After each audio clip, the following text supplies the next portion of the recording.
சாப்பாடுனால ரசம் இல்லாமல் இருக்காது. அந்த ரசம் 2, 3 பேருக்கு எப்படி செய்யலான்னு பார்க்கலாம். 1/2 டீஸ்பூன் மிளகு, 1 டீஸ்பூன் ஜீரகம், ஒரு 8 பூண்டு பல், சின்ன பூண்டு பல் எடுத்துக்கோங்க, 2 பச்சை மிளகா, 1/4 டீஸ்பூன் வெந்தயம், ஒரு சின்ன துண்டு புளி எல்லாம் சேர்த்து மிக்சியில் ஒரு பல்ஸ் கொடுத்து அரைச்சி எடுத்துக்கலாம்.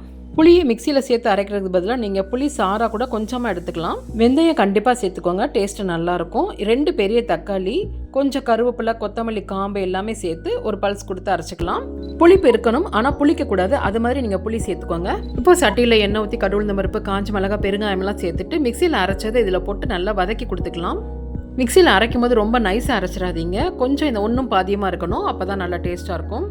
மிக்சியில் அரைச்சதை கொஞ்சம் பச்சை வாசனை போகிற அளவுக்கு வதக்கிட்டு கொஞ்சம் மஞ்சள்தூள், கொஞ்சம் மல்லித்தூள் சேர்த்துக்கலாம். இது எல்லாமே எண்ணெயில் கொஞ்சம் வதக்கினா நல்லாயிருக்கும். இப்போ மிக்சி ஜாரில் கொஞ்சம் தண்ணி ஊற்றி அலசி இதோட சேர்த்துக்கலாம். புளிப்பு காரத்துக்கு ஏற்ற மாதிரி தண்ணி ஊற்றிக்கோங்க, நிறைய தண்ணி ஊற்றிடக்கூடாது. நல்ல ஒரு கொதி வந்ததும் கொத்தமல்லி இலை தூவி இறக்கிடலாம். நல்ல குழைவான சாதத்துக்கு இந்த ரசத்தை ஊற்றி சாப்பிட்டிங்கன்னா சூப்பராக இருக்கும்.